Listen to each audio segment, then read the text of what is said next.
услови за фери демократски избори на 24 април нема.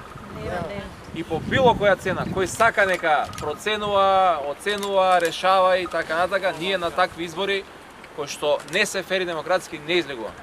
Секој ден нови задолжувања.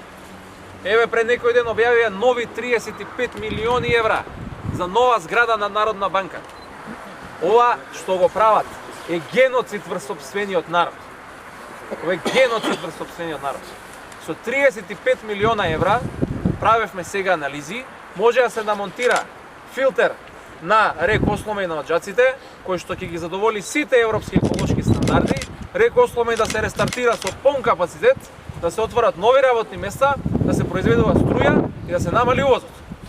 Само со тие 35 милиона евра.